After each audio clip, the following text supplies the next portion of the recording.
මේ ඉන්නේ නිමේෂ්. නිමේෂ් ගොඩක් වෙලාවට දෙයක් කරන්න කලින් කවුරු හරි එයාට පර්මිෂන් දෙනකන් එයාට ඒක කරන්න අවසර දෙනකන් ගොඩක් වෙලාවට බලන් ඉන්න කෙනෙක්. දැන් එයා මේ අවස්ථාවේ ඒ ලෙවල් ඔක්කොම ඉවර කරලා හරි ක්ලාස් එකක් හම්බ වෙනකන් ගෙදරටලා නිකන් හිටියා මේ මාස 3ක් තිස්සේ. ඉතින් එයාගේ ලැප්ටොප් එක ගෙදර තියෙනවා. ලැප්ටොප් එකෙන් එයා ගිහලා ෆිල්ම්ස් ඩවුන්ලෝඩ් කර කර බලනවා, ගේම්ස් ප්ලේ කරනවා, යාළුවෝන් එක්ක පිස්සු නටනවා, chat කරනවා, Facebook එකේ වීඩියෝස් බල බල ඉන්නවා. සෑහෙන දේවල් ගොඩක් කරනවා. හැබැයි ලැප්ටොප් එකෙන් උත් එයාට මේ එයා ආස කරන දේවල් නැත්තම් එයාට උනන්දුවක් තියෙන දේවල් උත් පොඩ රිසර්ච් එකක් කරලා ඉගෙන ගන්න පුළුවන් කියලා මිනිහට මීටර් වෙලා නැහැ. ඇත්තට මීටර් වෙලා නැද්ද නැත්තම් මිනිහාගේ උනන්දුව නැද්ද කියන එක තමයි මට දින ඇත්තටම ගැටලුව. ඒකත් එක්කම හුඟක් මිනිස්සු වැටෙන ඒ බොක්ස් එක තමයි මේ level 1 of education එක, මේ permission education, අවසරලත් අධ්‍යාපනයක්. මේගොල්ලන්ට හැම වෙලේම තව කවුරු කෙනෙක්ගෙන් අවසර ලැබෙනකන් ඒ දේ කරන්න ඒගොල්ලන් පෙළඹෙන්නේ නැහැ. හුඟක් වෙලාවට දෙයක් කරන්න හරි වෙලා වෙනකන් අර බලන් ඉන්නවා කියලා හිතන පිරිසත් සමහරලාට මේ කොට්ටාසයට අයත් වෙනවා. මේක ඇත්තටම මේ ඉස්කෝලේක වැරද්දක්වත් ඒගොල්ලන්ගේ දෙමව්පියන්ගේ වැරද්දක්වත් එහෙම කාටවත් අපිට ඇඟිල්ල දික් කරන්න පුළුවන් දෙයක් නෙමෙයි. මේක ඒගොල්ලන්ගේ අතුලාන්තයෙන් ඒගොල්ලන් මේ ලෝකෙ දිහා දකින විදිය සහ ඒගොල්ලන් Taman දිහා දකින විදිය හැඩ ගහලා තියෙන එයාගේ view එක තමයි, එයාගේ world view එක, එයාගේ දැක්ම එක. ඉතින් එයාගේ දැක්ම කවදාකවත් වෙනස් කරගන්නකම් එයා මේ ලෙවල් එකෙන් ඉදිරියට එන්න බෑ. ඉතින් මෙතන ඉම්පෝටන්ට් දේ තමයි ඔයාගෙන් අහන්න ඕන ප්‍රශ්නේ මේ අවස්ථාවේ. ඔයත් ඔයාගේ ජීවිතේ මොන හරි දෙයක් කරන්න කවකාගෙන් හරි අවසරයක් ලබා ගන්නකම් මේ වෙලාවේ බලන් ඉන්නවා නම් ඒක ඇත්තටම එනකන් ඉන්න අවස්ථාවක් නැහැ. ඔයා මේ ලෙවල් එකෙන් ඉදිරියට යන්න දැම්ම ඔයාගේ අවශ්‍ය ඒ දේ ගන්න. මේ ඉන්නේ තරිඳු. තරිඳු එක්සෑම් එකේ ඇත්තටම හොඳටම ලකුණු ගත්ත කෙනෙක්. එයාට මේ ප්‍රශ්න දැක්ක ගමන් පාස් පේපර් කරලා තියෙන පුරුද්දටම මේ ප්‍රශ්නේ කියවන්නත් කලින් උත්තරේ දන්නවා. ඉතින් මිනිහ ඇත්තටම මෙමරි එකෙන් තමයි මේ දේවල් දුවන්නේ, කටපාඩමෙන්ම තමයි හැමදාම ගොඩ ගිහිල්ලා පුරුදු. ඉතින් ඒකත් එක්ක මිනිහට කවුරු හරි කෙනෙක් මොකක් කරේ නිකන් ප්‍රැක්ටිකල් ප්‍රශ්නයක් අහුවම නිකන් දැන් මිනිහා අපි කිව්වොත් නිකන් එයා ගණිතයේ පැත්තෙන් විශාරද වගේ අර ඔක්කොම මේ පාස් පේපර්ස් කරලා කටපාඩමෙන් ඉන්න පොරක් වෙලා එයාගේ කවුරු හරි ගෙදර කෙනෙක් නැත්තම් යාළුවෙක් මොකක් හරි පොඩි ලොජිකල් ප්‍රශ්නයක් ඇහුවොත් එහෙම අර පොඩ්ඩක් ගණිතමය විදියකට පොඩ්ඩක් හිතලා බලලා උත්තරයක් දෙන්න ඕන දෙයක් ඇහුවොත් එහෙම මිනිහට පොඩ්ඩක් හිර වෙනවා. එකපාරට අර මතකෙන් ඒකට උත්තරේ ගන්න අමාරු නිසා. මොකද තේරුම තමයි එයා ඇත්තටම උත්තරේ දැනගෙන හිටියට මේ ගොඩක් ප්‍රශ්න වලට ඒ උත්තරෙන් කියවෙන දේ මොකක්ද, ඒක පිටපස්සේ තියෙන ගැඹුරු යථාර්ථය මොකක්ද කියන එක තේරුම් ගන්න නෙමෙයි හුඟක් දේවල් වලට මිනිහා උත්තර දීලා තියෙන්නේ. අර ගිරවෙක් වගේ ගිරාචරියාවෙන් තමයි හුඟක් දේවල් වලට උත්තරේ දීලා තියෙන්නේ. ඉතින් මේක ඇත්තටම මේ level 2 of education, මේ memory based education එක මේක අර exam pass වෙන්න ඇත්තටම අවශ්‍ය කරන දෙයක් තමයි අද ලෝකේ අද සමාජයේ තියෙන ක්‍රමවේදය අනුව exams pass වෙන්න අපිට යම් තාක් දුරකට level 2 memory based education එකක් අවශ්‍යයි. ඒත් මම දකින්න විදිහට නම් ඒකේ ගොඩක් අඩුපාඩු තියෙනවා. දැන් ඇත්තටම දැන් ඒ කාලේ ගත්ත මම දන්නේ දැන් කොහොමද කියලා අපි ඉස්කෝලේ යනකොට කැල්කියුලේටර්ස් අරන් නම් පාවිච්චි කරන්න දුන්නේ නැහැ. ඊට අපිට ඒ කියන්නේ සමහර සමීකරණ පවා කටපාඩමින් ගිහලා තමයි එක්සෑම් එකේ ලියන්න උනේ. ඒත් එක්ක මට මතකයි ඒ දවස්වල අපි ඔය එක එක ඉන්ටර්නැෂනල් ස්කූල්ස් වලට යන ළමයින් ගැන අහලා තිනවා. ඒගොල්ලන්ට කැල්කියුලේටර්ස් පාවිච්චි කරන්න පුළුවන්. ඒගොල්ලන්ට සමීකරණ පවා මතක තියාගන්න අවස්ථාවක් නැහැ. ඔහොම කියලා. ඉතින් මේ දෙකේ මම දන්නේ නැහැ හොඳ මොකද්ද නරක මොකද්ද කියලා. ඒත් මම දන්නේ එකම දේ තමයි ඇත්තරම අපිට යම්කිසි දෙයක් මතක තබා ගැනීමෙන් ඒකෙන් යම්කිසි ප්‍රගතියක් හෝ අපි කරන කියන දෙයට යම්කිසි තවත් ගුණදායක දෙයක් දායකත්වයක් ලැබෙන්නේ නැත්නම් ඒ දේ මතක තියා ගැනීමෙන් කිසිම ඵලදායීතාවයක් තියෙනවා කියලා මම එතන හිතන්නේ නැහැ. මේ දේවල් වලට තමයි අපිට මේක එක ටූල්ස් අපි එදා ඉඳන් අද වෙනකන් ඒ කියන්නේ මනුස්ස වර්ගය විදියට දියුණු කරගෙන තියෙන්නේ. දැන් අපි ලයිටරයක් තියෙද්දි ඉරි පෙට්ටියක් පාවිච්චි කරන්න අවශ්‍යතාවයක් නැහැනේ.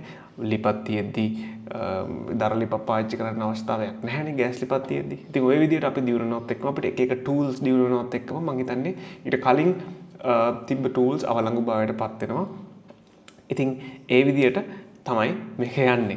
ඉතින් අර memory based education එකෙත් මම හිතන්නේ අර ටූල්ස් අඩු කාලෙක සමහර දේවල් society එකේ ඔපරේට් වෙලා තියෙන memory එකෙන් අර කටපාඩමෙන් පුරුද්දට. ඉතින් දැන් ඒවා පොඩ්ඩක් වෙනස් වෙලා තියෙන්නේ. ඉතින් ඒත් එක්කම අපිත් වෙනස් වෙන්න ඕන කියලා තමයි මම නම් හිතන්නේ. හරි, දැන් අතන මේ ඉන්නේ සුපුන්. එයා ඇත්තටම කියනවා නම් හොඳ දක්ෂ පුද්ගලයෙක්. එයාගේ යන පාත් එක හොඳටම පැහැදිලිව දන්නවා. එයා ඊළඟට කරන්න ඕන එක්සෑම් එක මොකක්ද කියලා දන්නවා. එයා දැන් කරන්නේ ඩබල් AT නම් එයා ඒක ඉවර කළා චාටර්ඩ්ද මොකක්ද කරන්න කියන එක එයාගේ පාත් එක හොඳටම දන්නවා. එයා කිසිම අර මේ ඒ කියන්නේ අර තීරණයක් නැතුව ඔහේ හෙට මෙහෙට වෙන වෙන ඉන්න ජාතිය පුද්ගලයෙක් නෙමෙයි. එයා යන්න ඕන දිශාව දන්නවා. හැබැයි එයා දන්නේ නැති දේ තමයි එයා මේ යන දිශාවෙන් ගිහිල්ලා එයා නතර වෙන්නේ තැන මොකද්ද එයාගේ ගමනාන්තය මොකද්ද කියලා සමාජලාවට එයා දන්නේ නැහැ. ඒකට ලොකු හේතුවක් විදිහට මම දකින්නේ කියන්නේ අද ලෝකේ ටෙක්නොලොජිත් එක්ක ගොඩක් ඉක්මනට වෙනස් වෙමින් තමයි පවතින්නේ. දැන් 1980 ගණන් වල ඉඳන් මේ 2026 වෙනකන් ගත්තොත් එහෙම ඔය අවුරුදු 36 ඇතුළත ටෙක්නොලොජි වල ඩෙවලොප්මන්ට් පේස් එක මාරම ෆාස්ට් විදිහට කර්ව් එක මෙහෙම උඩට ගිහිල්ලා තියෙන්නේ. ඉතින් ওই දේවලුත් එක්ක හුඟක් වෙලාවට අපේ කරිකියුලම් එකක් ගත්තොත් මේ අපි දැන් ඉන්නේ level 3 of education curriculum based education එකේ ගත්තොත් එහෙම මේ syllabuses නිතර හැම වෙලෙම මාරු වෙන්න ඕනේ. ඉතින් එතකොට මේ syllabus එකකට අපි කොටු වෙලා හිටියොත් ඒ කියන්නේ syllabus එක අපේ ගැලවුම්කාරයා බවට අපි පත් කරගත්තොත් නැත්නම් අපේ education system එක අපේ ගැලවුම්කාරයා බවට පත් කරගත්තොත් නැත්නම් අපි කරන course එකේ හෝ degree එකේ හෝ ඒ ඉස්කෝලේ හෝ ඒ මොකක් හරි බාහිර ආයතනයක් මත අපේ අනාගතය අපේ පැවැත්ම අපේ ඉදිරි දැක්ම අපි කියන්නේ ඉදිරියට පත්වෙන්න ඉන්නේ ඒ තැනට යන්න අවශ්‍ය කරන ඒ පිළිවෙල ඒ බාහිර දෙයකට සම්පූර්ණයෙන්ම පටවලා තිබ්බොත් එහෙම එතන පොඩි ප්‍රශ්නයක් තියෙනවා අර වෙනස් වෙන ස්වභාවය මාරික්මන්ටම දැන් ශීඝ්‍රගාමී වෙලා තියෙන නිසා. දැන් උදාහරණයක් විදිහට ගත්තොත් එහෙම අපි කියමු මේ සුපුන්ට අවුරුදු 20යි දැන්. එයා කෝඩින් ඉගෙන ගන්න ආසයි කම්පියුටර් ප්‍රෝග්‍රෑමින් එහෙම. දැන් ඒ කාලේ ගත්තොත් එහෙම එයා එකපාරට දැක ගමන් මුලින්ම හිතන්නේ හරි මං HTML ඉගෙන ගන්නවා මේ වෙබ්සයිට් අනම් මම හදන්නේ HTML වලින් කියලා. ඊට පස්සේ ඊළඟ දවසේ එයා පොඩ්ඩක් රිසර්ච් කරලා දකිනවා දැන් Python කියලා එකකුත් නැගලා යනවා. එහෙනම් මම Python ඉගෙන ගත්තොත් හොඳයි කියලා. ඊට පස්සේ සතියක් විතර ගියාට පස්සේ බලනවා අම්මට AI කියලා එකක් වෙලා තිනවා. දැන් AI එහෙනම් දැන් AI තමයි බලන්න ඕනේ කියලා. ඊට පස්සේ කියනවා නෑ ආයෙ පර බලනවා නෑ එක්කෝ දැන් apps වලටත් මාර ඩිමාන්ඩ් එකක් තියෙන apps වලින් මිනිස්සු සල්ලි හම්බ කරනවානේ මං app එකක් හොයාගන්නවා කියලා. ඉතින් ඒක තමයි මේ level 3 එකේ තියෙන trap එක මේ curriculums අනම්මනම් මේවා දේවල් syllabuses ඔක්කොම මේවා මාරික්මන්ට වෙනස් වෙන නිසා එයාගේ ඉගෙනීම් කටයුත්ත පවා වෙනස් වෙනවා ඒ ටෙක්නොලොජි වල වෙනස් වීමේ වේගයත් එක්ක. ඉතින් මේකෙන් ඔයා තේරුම් ගන්න ඕනේ තමයි ගොක්කලාට ඔයාට මේ level 3 එකෙන් යම්කිසි දිශාවක් යන්න ඕනේ පැත්ත මොකක්ද කියලා තේරුම් ගන්න පුළුවන්. හැබැයි ඒක දැනගත්ත කියලා ගමනාන්තය මොකක්ද කියලා එතනින් පැහැදිලි වෙන්නේ නැහැ. හරි දැන් අපි level 4 ගැන පොඩ්ඩක් කතා කරමු. මෙතන ඉඳන් ඉදිරියට දැන් මම දකින විදිහට මේ education එක කවදාකවත් වෙනස් වෙන්නේ නැති සහ අද කාලයට ගොඩක් ප්‍රායෝගිකව අපිට පාවිච්චි කරන්න පුළුවන් කියලා හිතන levels ටික මේක තමයි මේ mentor based education. mentor කෙනෙක් කියලා කියන්නේ අර නිකන් උපදේශකයෙක් වගේ කවුරු හරි කෙනෙක්ගෙන් අපි ඉගෙන ගන්නවා කියන එක. ඒ කියන්නේ අර මාස්ටර් කෙනෙක්ගේ යටතේ අපි ඉගෙන ගන්නවා කියන එක. අර නිකන් ගුත්තිලා මූසිලා වගේ සීන් එකක්. එතකොට ඔයා මේක ඇත්තටම ඉගෙන ගන්න මේ ඔයා ඉගෙන ගන්න අවශ්‍ය කරන දේ ඉගෙන ගත්ත කෙනෙක්ගෙන්. අර මේසන් බාස් ලගේ අර හෙඩ් මේසන් බාස් ඉන්නවනේ ලොකු බාස් කාවට කියලා පොඩි බාස් තමයි අලුතින් ඉගෙන ගන්න කොහොමද මේවා දාන්න නම් මේ සීන් එක නේ. ඉතින් ඒ විදිහටම තමයි මේ mentor based education එකේ ඕනම ෆීල්ඩ් එක අපි කරන්නේ. උදාහරණයක් විදිහට ගත්තොත් අපි කියමු ඔයාට වීඩියෝ එඩිටින් ඉගෙන ගන්න ඕනේ කියලා. ඔයා මාස 6ක් විතර එක ටියුටෝරියල් අරන් බලන් YouTube එකේ බලනවා. ඒත් එක්කම ඔයා ඒ වරහා එක transitions effects අනම් මනම් අවශ්‍ය කරන දේවල් බලා ගන්නවා. ඉතින් ඒක බලලත් ඔයාට මාස 6ක් තිස්සේ ඉගෙන ගන්න පුළුවන් වුණාට වඩා ඔයා ඇත්තටම ඒ ෆීල්ඩ් එකේ ඉදිරියෙන් ඉන්න ක්‍රියේටිව් ඩිරෙක්ටර් කෙනෙක් හරි හොඳ එඩිටර් කෙනෙක් යටතේ එයාගේ ඇසිස්ටන්ට් කෙනෙක් විදිහට වැඩ කරන්න ගියොත් එහෙම ඔයාට ඒ සතියක් දෙකක් ඇතුළත අර පළවෙනි මාස 6ට වඩා සෑහෙන දේවල් ටිකක් ඉගෙන ගන්න පුළුවන් වෙනවා. මොකද ඔයා කරන දේවල් වලට ඔයාට රියල් ටයිම් ෆීඩ්බැක් එකක් හම්බ වෙනවා මේ මෙන්ටර් කෙනෙක්ගෙන්. එයා කියනවා හරි මෙහෙම නේ මල්ලි කපන්න ඕනේ. මෙතන මේක පොඩ්ඩක් අවුල්. මොකද්ද මේ මියුසික් එක මේක සෙට් වෙන්නේ නැහැ. මෙන්න මේ ට්‍රාන්සිෂන් එක අවුල්. මේ ෆොන්ට් එක මොකද්ද මේක ගැලපෙන්නේ නැහැ. ඔහොම ඔයාට රියල් ටයිම් ෆීඩ්බැක් හම්බ වෙනවා මේ මෙන්ටර්ගෙන්. මොකද එයා ප්‍රගුණ කරගත්ත ඒ ස්ටයිල් එක ඒ දකින විදිය ඒ ක්වොලිටි එක හරහා තමයි ඔයාගේ එඩියුකේෂන් එකත් එතකොට ෂේප් වෙන්නේ. ඉතින් mentor based education එක මාරම ඉම්පෝටන්ට්. මොකද මෙතන ඔයා මේ අර කන්ටෙන්ට් වලින් ඒ කියන්නේ එළියේ තියෙන මේ සිලබස් එකකින් හරි කෝස් එකකින් හරි ඒ වගේ දෙයකින් ඔයාගේ එඩියුකේෂන් එක නතර වෙන්නේ නැහැ. ඔයා ඇත්ත ලෝකේ මිනිස්සෙගේ එක්ස්පීරියන්ස් එක හරහා තමයි ඔයාගේ එඩියුකේෂන් එක දැන් මෙතනින් ඉදිරියට ගෙනියන්නේ. ඉතින් මේ ලෙවල් එකේ ඔයා තමයි වෙලා නැත්තම් මේ ලෙවල් එකට ඉක්මනට එන්න බලන්න. මේ ලෙවල් එකේ නම් ඔයා ඉන්නේ. මෙතනින් එහාට අපි බලමු මොකද්ද එන්නේ කියලා. level 5 එකේ තමයි ඇත්තටම ජීවිතේම ඔයාගේ ඒ කියන්නේ මේ රියල් ලයිෆ් එකේ එක්ස්පීරියන්ස් එකම ඔයාගේ ගුරුවරයා බවට සිරාවටම පත් වෙන්නේ. දැන් අපි කලින් උදාහරණෙම හිටියොත් දැන් අර මෙන්ටර් කෙනෙක් ගාව වැඩ කරපු මල්ලි දැන් එයා තනියම පොඩි ඒජන්සියක් පටන් ගත්තා. හරි. එයා තනියම දැන් ක්ලයන්ට්ලාගේ වැඩ ටිකක් කරන්න ගත්තා. එයාට එකපාරට ක්ලයන්ට් කෙනෙක් ඇවිල්ලා කියනවා දැන් මට මේ වීඩියෝ එඩිට් කරලා ඕනේ හෙට හවස වෙද්දී. මෙයා මේ ප්‍රොජෙක්ට් එකේ ඔක්කොම ටික කියවලා බලද්දී දකින්න අම්මට උඩු මේකේ මේ මාර වැඩ ටිකක් නේ තියෙන්නේ. මම මේ කලින් අයියාගේ ගාව වැඩ කරද්දී නම් මේ වගේ දෙයකට දවස් 3ක් විතර ගත්තා. මේ මිනිහා දැන් මට පැය 24න් මේක ඉල්ලනවානේ කියලා. එතකොට දැන් මෙතන මෙයාට ප්‍රශ්නයක් ඇති වෙලා තියෙනවා. මෙන්න මේක තමයි මේ level 5 එකේ අපි problem based education කියන්නේ. කියන්නේ මේ ප්‍රශ්න හරහා අපි ඉගෙන ගන්න ක්‍රමවේදය. දැන් මෙයා කලින් ඉගෙන ගත්ත සියලුම frameworks සියලුම ඒ විෂන් එක ඒ දකින විදිය ඒ හදාගෙන තිබ්බ එක හිතේම හදාගෙන තිබ්බ එක පිළිවෙත් ඔක්කොම කඩාලා බිඳලා දමලා කෑලි වලට කුඩු කරලා දාලා අලුතෙන්ම ගයක් හදන්න වෙන තත්යකට අවිල්ලා තියෙන්නේ. මොකද දැන් මෙයාගේ ඉස්සරහා සිරා ප්‍රශ්නයක් තියෙනවා. ප්‍රශ්නේ මොකද්ද? හෙට වෙද්දි බඩු දෙන්න ඕනේ. හැබැයි මං කවදාවත් පැය 4න් බඩු දීලා නැහැ. සාමාන්‍යයෙන් දවස් 3ක් ගන්නවා මේ වැඩේට. දැන් මෙයාට ලොකු ප්‍රශ්නයක් තියෙනවා. ඉතින් මෙයා කොහොම හරි දැන් මේ ප්‍රශ්නේ ඉඳන් පිටපස්සට මේක හිතලා කොහොම හරි වැඩේ කරන්නත් එපයි. එතකොට මෙයා තේරුම් ගන්නවා කොහොමද මං කරගෙන ගිය දේවල් ටික තවත් ඉක්මනට කරන්නේ. මේ මං කරපු දේම කරන්න පුළුවන් තව කෙටි පාරවක් තියෙනවද? මට මේ මෙච්චර වෙලාවක් යන මෙච්චර පැය ගාණක් යන දේ ඉක්මනට කරගන්න උදව් කරගන්න පුළුවන් මොන හරි අලුත් ටූල් එකක් තියෙනවද? අලුත් ෂෝට් කට් එකක් තියෙනවද? මන් දන්නේ නැති තව මොන හරි සීක්‍රට් එකක් තියෙනවද අනිත් එඩිටර්ස්ලා පාවිච්චි කරන? මොකද ඒගොල්ලන් කොහොමද මේක ඉක්මනට කරන්නේ මට මේක කරන්න බැරි ඇයි? දැන් මෙයා ඔහොම හිතන්න ගන්නවා. මෙහෙම හිතන්න ගන්නකොට එයාගේ අර ලෝකෙ දිහා දකින විදිය තව පොඩ එක්ස්පෑන්ඩ් වෙනවා. දැන් කලින් හිටිය අර උපදේශකයාගේම වර්ල්ඩ් view එක හරහා නම් මෙච්චර කල් ලෝකෙ දිහා දැක්කේ. දැන් මේ ප්‍රශ්නේ හරහා ඒ view එක කඩලා දාලා ආයි පාරක් මේක එක්ස්පෑන්ඩ් කරන්න සිද්ධ වෙනවා. ඉතින් මේක තමයි මේ level 5 එකේ තියෙන වටිනාකම. මං හිතන්නේ අපි හැමෝම මෙතනට කවදා හරි දවසක මුණ පාන්න සිද්ධ වෙනවා. මේකේ සීන් එක තමයි මෙතන ඉද්දී මේක මේ අර නිකන් ෆන් කෑල්ලක් නෙමෙයි. මේක මාරම අර enjoyable situation එකක් නෙවෙයි. මොකද in the moment මේ වෙලාවේ ඉද්දී ඒක හරිම ප්‍රෙෂර් එකක් අපිට හරිම මාරම අමාරුයි පීඩනයක් තියෙනවා. මේ අවස්ථාවේ හුඟක් මිනිස්සු ක්‍රැක් වෙනවා. මේ අවස්ථාවේ හුඟක් මිනිස්සු මේක මට කරන්න බෑ මෙන්න මොකද මේ අනම්මනම් කියලා මේවා දමල ගහලා යන කොටාසයක් ඉන්නවා. ඉතින් ඔයා දැනගන්න ඕන දේ තමයි ඔයාටත් ජීවිතේ මොකක් හරි ප්‍රශ්නයකට මේ වෙලාවේ මුහුණ දෙනවා නම් ක්‍රැක් වෙන්න එපා ප්‍රශ්නේ යටතේ.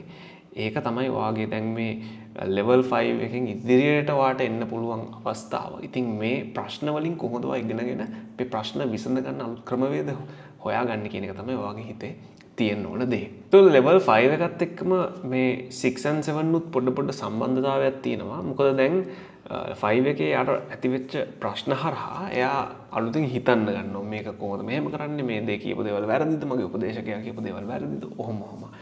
ඒකත් එක්ක තමයි මේ level 6 එකට මෙයා එළඹෙන්නේ. ඒක තමයි මේ questioning education. ඒ කියන්නේ මෙයා දැන් මේ එයා මෙච්චරකල් පිළිගත්ත දේවල් සමාජය විසින් සම්මතයක් විසින් සම්මත කරගෙන තිබ්බ දේවල් අනිත් අය මෙන්න මේකම විතරයි කරන්න ඕනේ මේ පාත් එක මෙන්න මේකම විතරයි ක්‍රමවේදය කියලා හැමෝම පිළිගත්ත දේවල් ඔක්කොම දැන් මෙයාට දබල ගහලා අලුතෙන් හිතන්න වෙලා තමයි තියෙන්නේ. ඉතින් ඒකත් එක්කම තමයි යා මේ questioning එකට පටන් ගන්න. ඒ කියන්නේ මේ හැම දෙයක්ම මෙයා ප්‍රශ්න කරනවා. මෙයා කලින් එයා ගාව තිබ්බ ඒ විශ්වාස එක ඒ දේවල් හැම දෙයක්ම දැන් ප්‍රශ්න කරනවා. මේක මේ අර වීඩියෝ එඩිටින් වලට විතරක් නෙවෙයි හැම දෙයකටම අදාළ කරගන්න පුළුවන්. ඒ කියන්නේ සමාජය මෙයා ප්‍රශ්න කරනවා. මෙයා කල්චර් එක ප්‍රශ්න කරනවා. එතකොට මෙයා සමහරවිට මොකක් හරි ආගමික සංකල්පයක් වුණත් ප්‍රශ්න කරනවා වෙන්න පුළුවන්. අර යුනිවර්සිටි මගින් විතරක් ගිහිල්ලා ගොඩ එන්න පුළුවන් කියන දේ ප්‍රශ්න කරනවා වෙන්න පුළුවන්. රජයේ රස්සාවකටම ගියොත් විතරයි ගොඩ යන්න පුළුවන් කියන එක ප්‍රශ්න කරනවා වෙන්න පුළුවන්. සර්ටිෆිකේට් එකක්ම තියෙන්න ඕනේ මට මේ ඩිග්‍රී එකක්ම තියෙන්න ඕනේ මම වැඩක් කියලා පෙන්වන්න නම් නැත්නම් මගේ පවුලේ මාව පිළිගන්න නම් කියලා එහෙම දෙයක් හිතන් හිටියනම් ඒකත් ප්‍රශ්න කරනවා. ඉංග්‍රීසි කතා කරන්නම පුළුවන් වෙන්න ඕනේ කියලා හිතන් හිටියනම් බිස්නස් එකක් කරලා ගොඩ යන්න. ඒ වගේ දේවල් උත් ප්‍රශ්න කරන්න පටන් ගන්නවා. ඉතින් මේ දේවල් හරහා උත් එයාගේ වර්ල්ඩ් view එක එයාගේ දැක්ම එන්න එක්ස්පෑන්ඩ් වෙනවා.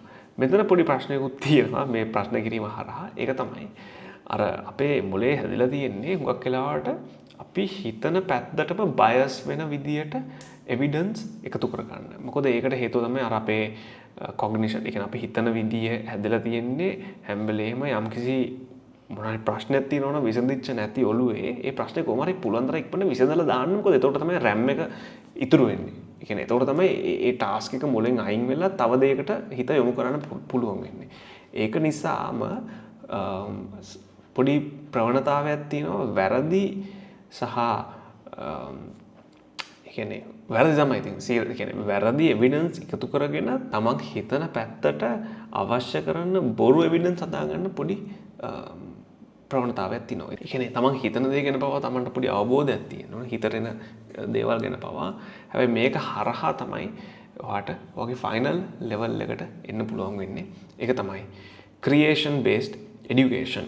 මේක තමයි highest level එක. දැන් මෙයාගේ learning එක තමයි output එක. දැන් මෙයා එක එක දේවල් ලෝකෙට පෙන්නනවා. දැන් මෙයාගේ education එක තමයි දේවල් හදන එක. අලුතින් දේවල් හදන එක. දැන් මේ විදිහට වීඩියෝ එකක් හදලා එළියට දානවා වෙන්න පුළුවන්. මොන හරි කතන්දරයක් ලියලා එළියට දානවා වෙන්න පුළුවන්. තමන්ගේ අදහසක් ලියලා එළියට දානවා වෙන්න පුළුවන්. පත්තරේ ආටිකල් එකක් ලියලා එළියට දානවා වෙන්න පුළුවන්. පොඩි ලෙක්චර් එකක් හරි මොකක් හරි එකක් තව ගමේ ඉන්න කොල්ලෝ සෙට් එකට සෙට් කරගෙන මොකක් හරි පොඩි හෝල් එක එහෙම ලොකුර නෙවෙයි ගෙදරක කාමරයක හරි පොඩි අදහස් හුවමාරුවක් වෙනවා වෙන්න පුළුවන්. මොකක් හරි දෙයක් තමන්ගේ ඔළුවෙන් මේක එළියට බාහිර ලෝකයට අපි දානවා කියන්නේ ඒක යම්කිසි විදිහකට නිර්මාණයක්. යම්කිසි ක්‍රියේෂන් එකක්. මේ ක්‍රියේෂන් එකක් කිව්වම අද අපිට හුඟක් ඔළුවට එන්නේ මේ කන්ටෙන්ට් කියන එක. ඉතින් කන්ටෙන්ට් විතර නෙමෙයි ක්‍රියේෂන් එක මම කිව්වා වගේ අපේ ඇත්තටම ඔළුවේ තියෙන සිතුවිලි සහ අදහස් බාහිර ලෝකයට මොකක් හරි මීඩියම් එකකින් එක්ක ලියලා එක්ක වීඩියෝ කරලා එක්ක වචනෙන් එක්ක ඇඳලා මොකක් හරි විදියකට අපේ ඇතුළේ තියෙන සිතුවිලි සහ අදහස් එළියට දානවා කියන්නේ එතන ක්‍රියේෂන් එකක් තියෙන්නේ. මොකද මෙතන ඔයා දෙයක් දැනගෙන ඉන්නවට අමතරව දෙයක් සිද්ධ වෙනවා. ඒක තමයි ඔයා දන්න දෙයින් ඔයා දෙයක් නිර්මාණය කරනවා. මේ නිර්මාණ හරහා අනිත් මිනිසුන්ගේ සිතුවිලි වලටද ඒගොල්ලන්ගේ ජීවිත වලටද එක එක ඉම්පැක්ට් එකක් වෙන්න පුළුවන්. සමහර වෙලාවට නෙගටිව් දේවල් වෙන්නත් පුළුවන්. ඒත් පොසිටිව් දේවල්ම කරන්න බලන්න. ඉතින් මේ ලෙවල් එකට තමයි ඔයත් එන්න බලන්න ඕනේ. ක්‍රියේෂන් এডুকেෂන් එක ලෙවල් 7 එකට. මෙතනට ආවට පස්සේ මම හිතන්නේ ගොඩක් දේවල් ඕපන් අප් වෙනවා. ලෝකෙ දිහා දකින විදිය ලෝකෙට වඩ කරන්න පුළුවන් ඉම්පැක්ට් එක. ඒ ඉම්පැක්ට් එක කරා ඔයාගේ ජීවිතයට වෙන්න පුළුවන් පොසිටිව් දේවල්ුත් වැඩි වෙනවා. ඒවා ඇති කරගන්න පුළුවන් ප්‍රොබබිලිටි එක වැඩි වෙනවා.